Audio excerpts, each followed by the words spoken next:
abbiamo qui con noi anche un rappresentante internazionale, un rappresentante di Esomar, e quindi a lui abbiamo chiesto di portarci il suo punto di vista, ma anche di portarci una ventata internazionale di quelle che sono le sfide un po' per la ricerca di mercato. Ecco, prima gli ho chiesto come ti posso introdurre, come ti posso presentare, e lui mi ha detto: mi piace farmi presentare come marketer researcher as a philosopher.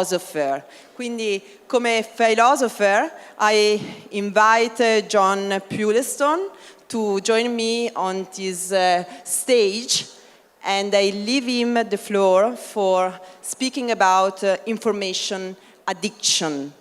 Thank you, John. Thank you for coming later on in the day. I realise that it's difficult to listen to an Englishman at 4 o'clock in the afternoon.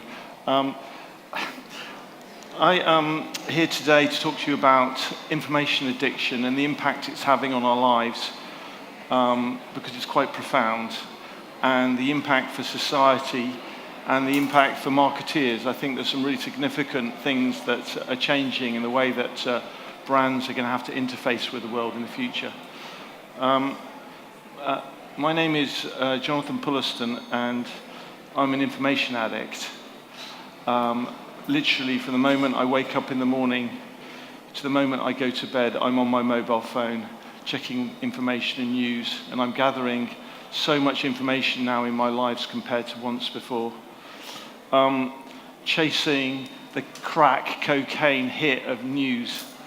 And it's not just me. I think around about 60% of the population now suffer from what's termed in English nonophobia, which is the fear of not having your mobile phone.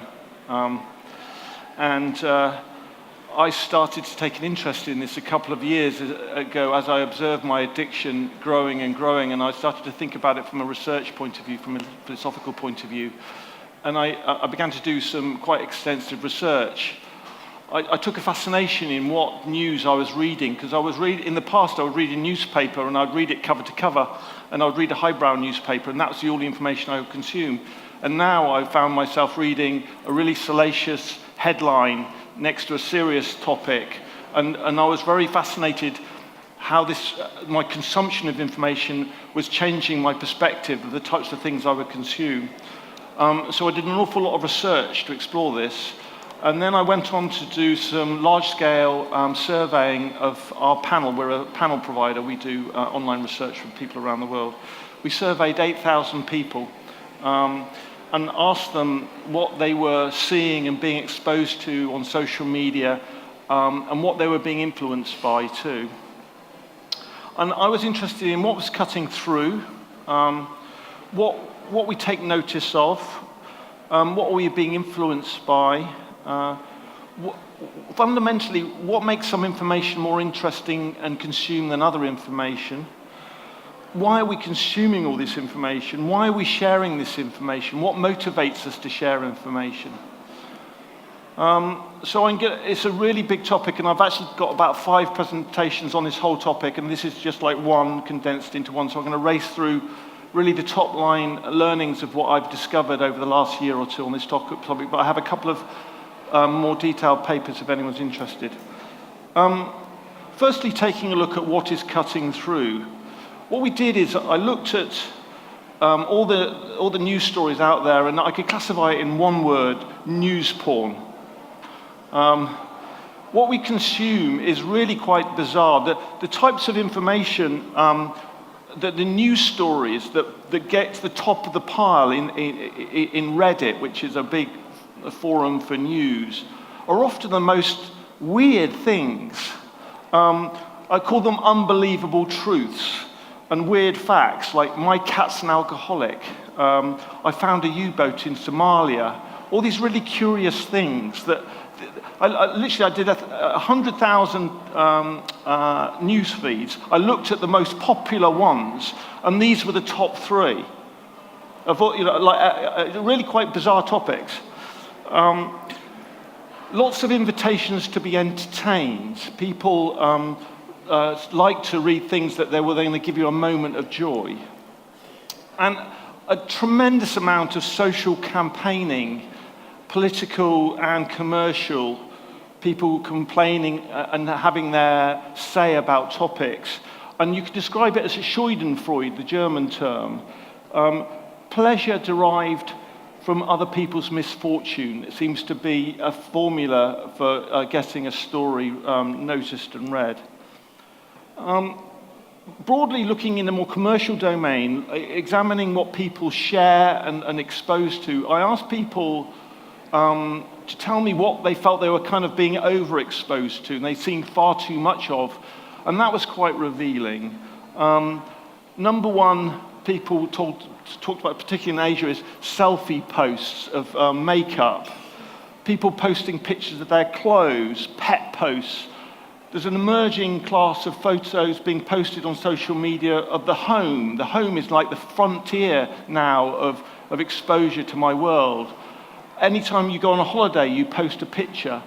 Concerts and events and food and drink and fitness.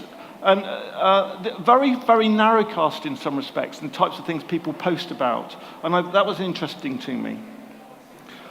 I started to think about why we notice certain things and not others, and I think I could summarize it as context juxtaposition. Two ideas that don't quite match up, and the only way you can find out is by clicking and reading the news story. And it's a trick that the advertising industry have been used for years.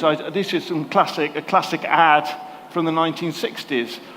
For a VW, and you look at this car and you think, what has that got to do with a lemon? And then you have to read the news story. And that one of the most successful ever advertising campaigns for VW using that same methodology. And I think ultimately our brains, when we scan through so much information, we're primed to look for things that are new and different and unfamiliar and don't make sense. And I think that's primeval because, historically we were out looking for food, we were having to be careful we weren't going to get eaten by lions and so on. So our brains are hardwired to look for things that are peculiar. And that opens up what's called a trust paradox. Essentially, we're drawn to things that we think are unbelievable, in a sense. And to test that out, we did this very interesting experiment where we presented people in a PowerPoint presentation a whole load of facts about shopping. And what we did is we made up some facts, and we had some real facts and we had some made-up facts.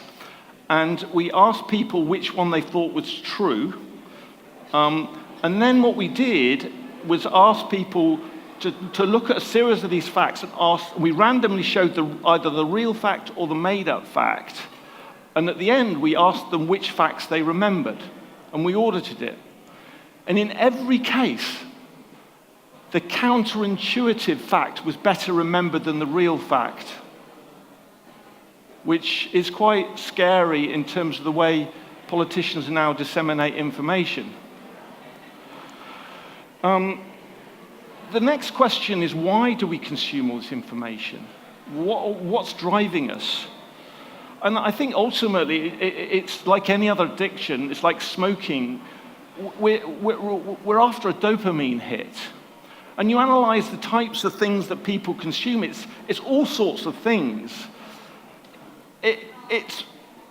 But mostly it's about driving people's feelings. I want to feel something. I want to feel outraged. I want to feel happy. I want to feel stimulated. I want to feel amused. I really don't care what emotions I feel. I just want to feel an emotion, and I'm going to click on a link that will allow me to feel some sort of emotion. And what I think that's leading to is a confluence, a merging of news and entertainment, which has some potentially scary implications. We're treating news as entertainment. We're treating what's going on maybe with Donald Trump in America as it's news, but we're treating it like and consuming it like entertainment, and we're searching it out. And we're searching out the things that make us reinforce our perspective on the world.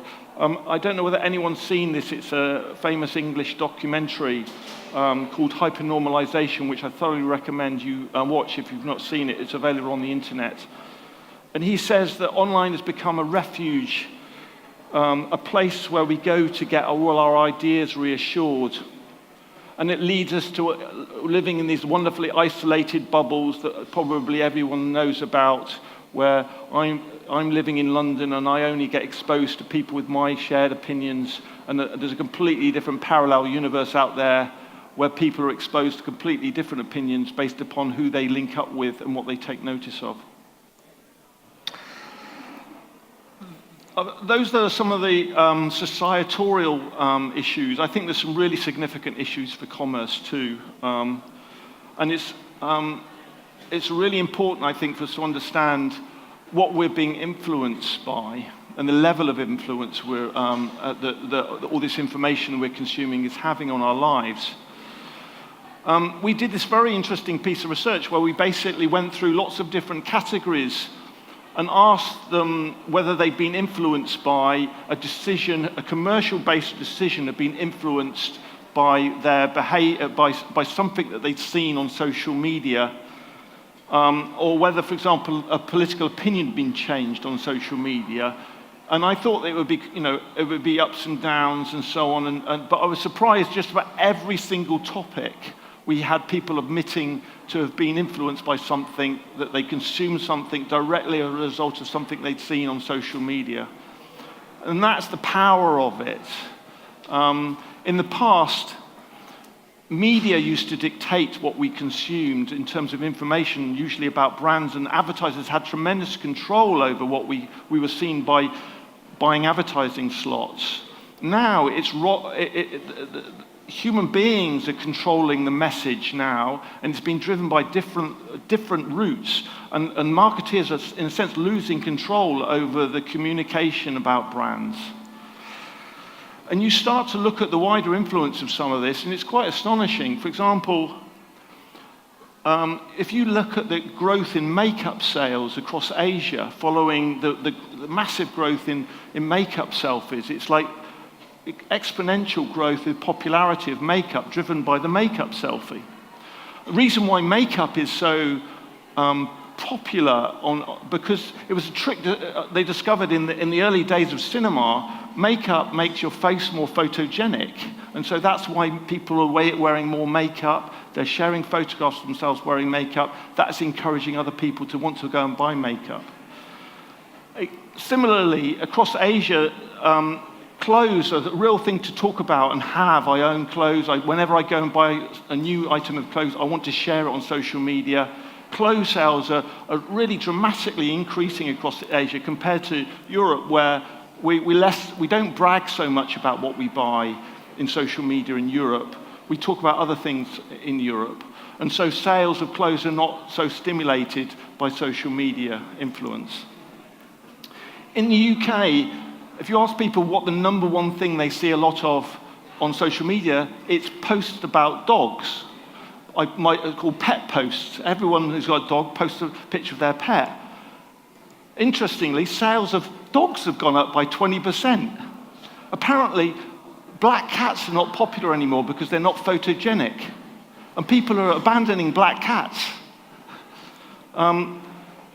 The home has become the new front line, I think, for our exposure into the world. In the past, you think about me as an advert socially influencing you. I would have my haircut that you could see, the clothes I wear, the car I drive. But the things in the home were unexposed. Today now, social media is opening up access to everyone's homes. And really weird things like fitted kitchen sales are going up because people want, whenever you have a new kitchen, of course you're going to share it on social media. Really obscure things like Christmas decoration sales are going up by 20 or 30% a year because when I decorate my Christmas tree, I post a picture of my Christmas tree decorations. Next year, I can't post the same picture. I have to go and buy a new decoration. And what dominates so much of social media is social posts of people out socializing. And a lot of that involves pictures of what people are consuming, the drinks that they're consuming, and the place that they're visiting. They're talking about things that they do. And so I started to look at this. I took a very detailed look at what drinks people talk about in social media and what pictures they share of drinks. And a very peculiar thing I started to observe was the total lack of mainstream brands.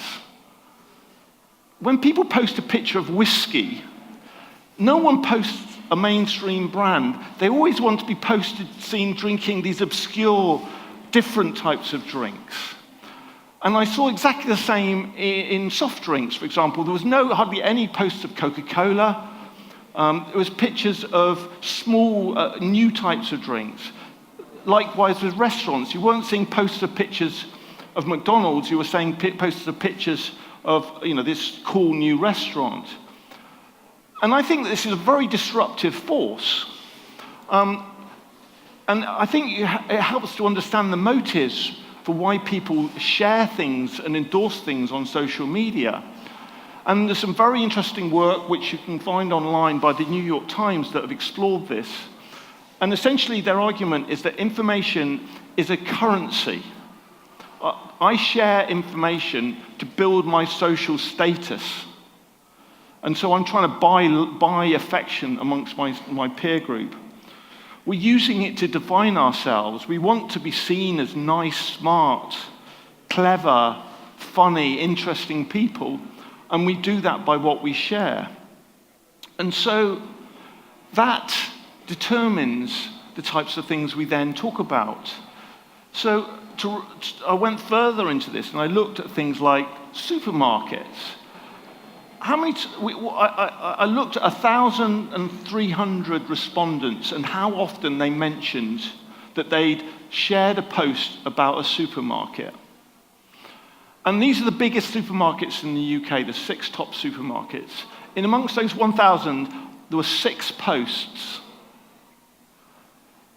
Aldi is the smallest supermarket in the UK. That had 18 posts. So the smallest had the most social exposure. Then I started to look exactly what they were talking about. They were talking about the Prosecco that they could buy, the gin that they could buy, the cheap coffee, the nappies. They're what we call in English humble brags. So people weren't saying, I've just been to my regular supermarket and bought a rather expensive bottle of wine. They wanted to show off that they'd been to what was considered to be a cheap and down market, but they bought something good. And it's a sort of...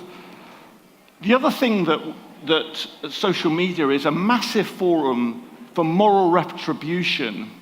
And we did some work to look at how prevalent some of the social messaging was available and how quickly it could spread. And we did a global study in 5 markets, and we measured awareness of these 2 specific campaigns, one about plastic and one about battery life of Apple. This had only just broken in the news about 3 weeks before we did the research. Globally, 40% of people we interviewed were conscious of that campaign. 36% of people had seen a message that someone had shared about plastics. Now try to buy 40% of the world's social media with an advertising campaign and you'll be spending billions. And this is just free consumer shared insight, and it's very, very morally driven. Essentially, we recommend and share things that our friends will benefit from, we think offer social value to the group, but also paint us in a good light. I would argue that social media has become the new church for moral opinions, in the way we used to go to a church to get the priest to tell us what we should feel. We now have people like, I don't know whether anyone's seen a vegan post, people evangelizing about veganism. You have these social media evangelists who now are shaping our moral standards. And it's a very powerful collective influence engine. All this has had a massive disruptive impact, I think, on big brands. No one will want to share a big brand. They want to share the disruptive, new, niche, different things, which is an engine for change. So it's inherently a fashion-driven process. I will share things that I think are new, are different and fresh. I won't share things that I think are outdated or mainstream. And that becomes an engine for change in all sorts of categories of brand marketing. And if you look at the life cycle of any brand sector, it's heavily influenced by the level of social influence. So, for example, haircuts have a half-life of around about a year because they're very socially exposed. So there's lots of that fashion influence going on. Bathrooms, you only go into someone's bathroom maybe a few times a year. You don't see very many bathrooms. And so there's less social influence on that sector of the market. And historically, the fashion half-life of bathrooms is about 10 or 20 years. Hence, we lived with avocado bathrooms for 20 years because we'd never seen anything better. Things like toothpaste,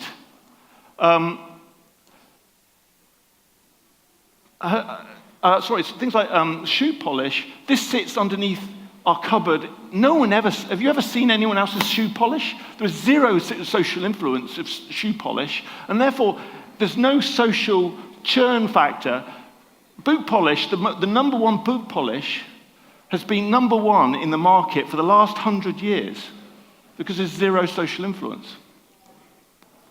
And so what we're a situation where in the past it was a human being advertising these things and where I was going, and the level of social exposure was determined by my personal interactions with the world. Today, social media has basically opened up everything to social comparison and exposure. Whenever I buy something, I post a picture of it, and that's going to cause some more fashion trends. And what that means is that industries are having to become more fashion-orientated, in my mind. I would argue that the drinks industry is already flipped to a fashion industry model. You're buying now on what looks cool, what looks new, what looks differently. The half-life of a beer brand was 5 to 10 years. I suspect it's around about 1 or 2 years now. And if you want to learn from this, I would recommend you go study the music industry because they're having to deal with brand churn of sometimes little under a month. You would never hear a marketing person in a record company talk about long-term brand building of my latest pop band. They think about milking it there and then for all you can, and they invest a lot of money in finding the next new hit. New product development is going to be critical. Repackaging is going to be critical in the future of marketing.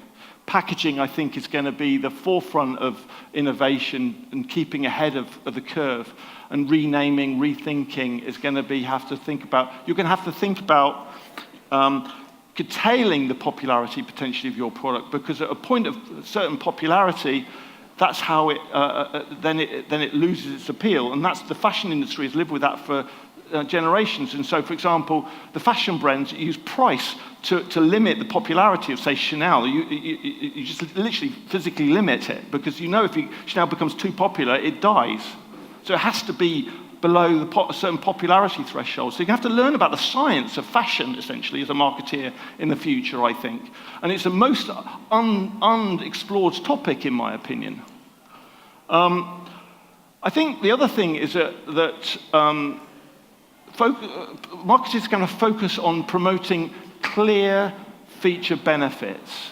You never have anyone generically praising a brand on social media. You never have someone making a statement like this: I just bought my regular brand of toothpaste. No one would ever say that. But what they might say is, wow, Colgate's new whitening toothpaste is fantastic. That's a real quote. Someone actually did say that when I was looking through the comments. That was the only comment I ever saw about toothpaste. So you have to think about, people buy things and talk about things that they like. So it's going to you have to build a different relationship with people. Mediocre doesn't work anymore. We're going to have to think about brands' innovations in the way that, are they going to get talked about? I examined mentions of Coca-Cola. Mainstream Coca-Cola, and amongst 1,300 people, didn't get one mention, but the new peach flavor did. So that's a weapon into introducing something new and story to tell. And ultimately, you're going to have to learn how to cut through all this sea of information as a marketeer. And my advice is, don't try to sell to the junkie on his way to get his fix. What I mean by that is that I'm an information addict. I want to get my dopamine hit. Don't bore me with some facts about your brand. Go and buy and build a carnival float to get your brand noticed in that world. You're going to have to learn how to grab people's instant attention. You're going to have 1 or 2 seconds your brand is the most critical moment in your relationship with individuals. And you're going to have to think about tricks like juxtaposition, visual juxtaposition. So something that grabs your immediate attention, asks the question, and challenges you to explore. You're going to have to think about treating your communication more like entertainment. And if anyone's seen this perfume ad, that's a perfect example. It's about sharing happiness and sharing positivity, I think.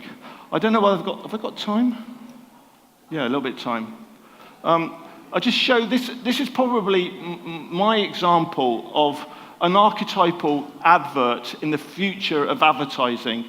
It condenses everything: context, juxtaposition, curiosity. It grabs your attention from the second. It's a 2-minute advert. I only want to show you the first 20 seconds of it or something. Like, if you want to play it. Super easy way to tell that your bet is awful. The raw egg test. Let me prove it.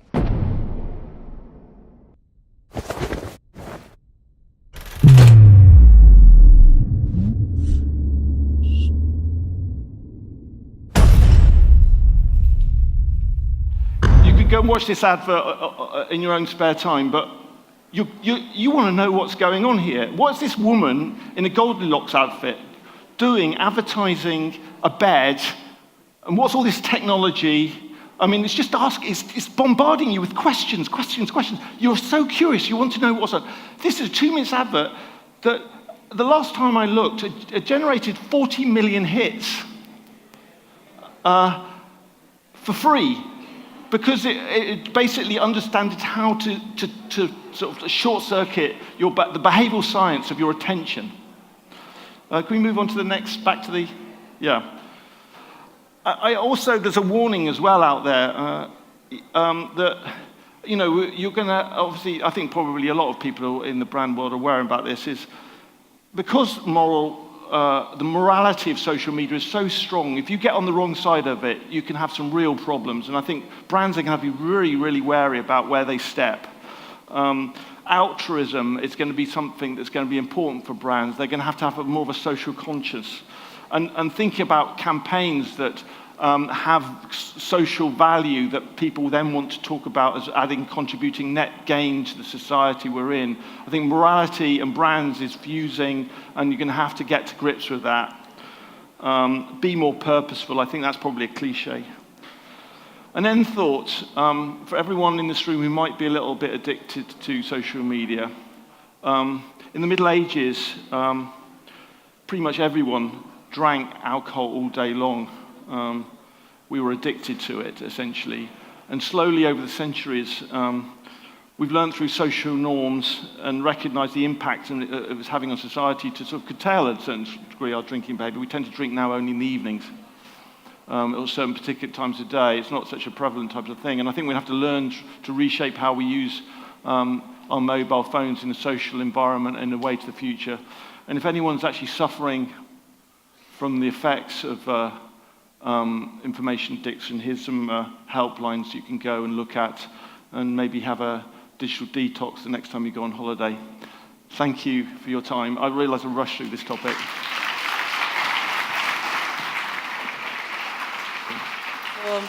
Thank you very much, John, for this amazing and inspiring talk. So we are very short in time, but I really would like to have a last comment on one point, because this idea of information addiction and the consequences for marketing research and marketing are very, very interesting and inspiring. But I also know that you are studying moral and professional standards as a subcommittee for Esomar. So just very quickly, what do you think is the main challenge, the main risk as a moral level, ethical risk for marketers dealing with information addiction? The big issue, I think, is actually to do with social media and our ever improving skills to do micro-targeting. And our ability as marketeers to adapt and change our messaging based upon the people who are consuming tiny little segments of information. And the way that we, as marketeers, go about trying to understand people's behaviors influence is becoming ever more significant. And the way I would compare it, it would be in the past, you'd had like bows and arrows, and you would basically, you'd work out, if you wanted to target a motorcycle buyer, you'd work out what newspapers they consume, and you place an advert in that newspaper and you reach those. But today we have the ability to micro-target not just the motorcycle buyers, but people who are motivated to buy a motorcycle. And we can look at the personalities of those types of people, and we can find an advertising message, and we can target on social media really, really precisely. I can find these very tiny groups of people. What we're leading, though, to is there's some consequence to that. For me to understand how to target motorcycle people who want to buy a motorcycle, I need to understand their personality.